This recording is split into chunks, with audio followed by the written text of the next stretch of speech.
ধরুন ক্ষুধা লাগছে, কিন্তু রান্না করতে ইচ্ছে করতেছে না।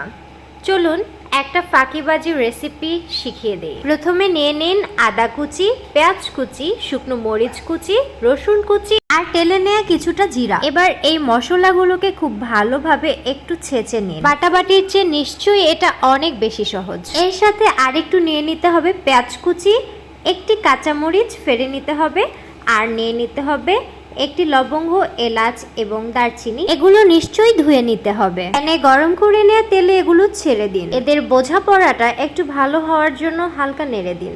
বাহ, বেশ মিশে গেছে তো। এবার চলে যান সোজা লবণের জারে।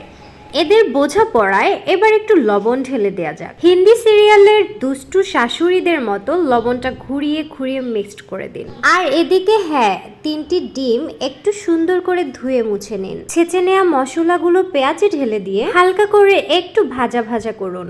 মশলার বাটিতে একটু পানি নিয়ে সে পানিগুলো পেঁয়াজে দিন, আর তারপর ছেড়ে দিতে হবে একটু হলুদ গুঁড়ো, সুন্দর একটা কালার নিয়ে আসার জন্য। জাস্ট এই পর্যায়ে ছেড়ে দিতে হবে ডিমগুলো। যারা কুসুম আস্ত রাখতে চান তারা কোনোভাবেই নাড়াচাড়া করবেন না, আর যারা ভেঙে খেতে চান তারা এখন থেকেই নাড়াচাড়াটা শুরু করবেন। আমি ডিমটা ছেড়ে দিয়ে কিছুক্ষণ অপেক্ষা করে নিয়েছি। এবার একটু নেড়ে দিব। আমার একেবারে আস্ত কুসুম লাগবে না, আমার একটু ভাঙা ভাঙা টাইপের হলেই হবে। ডিমটা যেন আর একটু ভালো মতো হয়ে যায় তাই কিছুটা পানি দিয়ে দিলাম। এতে করে ডিমটা খুব ভালোভাবে সেদ্ধ হয়ে যাবে আর ভুনা ডিমের একটা ফ্লেভার পাওয়া যাবে। কিছুক্ষণের মধ্যে পানি শুকিয়ে আসতে আমি ছড়িয়ে দিচ্ছি ধনেপাতা কুচি। এগুলো ডিপ ফ্রিজে ছিল তাই কিছুক্ষণ একটু নেড়ে চেড়ে গরম করে নিতে হবে। একটু নেড়ে চেড়ে নিতেই পারফেক্টলি কুক হয়ে গেল আমার ফাঁকিবাজি ডিমের এই রেসিপিটি। এখন আমি চুলার আঁচটা অফ করে দিব। সো এই হচ্ছে ফাইনাল লুক আমার ফাঁকিবাজি ডিম ভুনার রেসিপি। কোনো প্রকার ডিম সেদ্ধ করা ছাড়াই খুব সহজেই আমি এটা তৈরি করে নিয়েছি। আমি যখন ফার্স্ট টাইম অনলাইনে একটা আপুর এই রেসিপিটা দেখেছি, আমি তো ভাবলাম যে সেদিনই আমি করে নেই।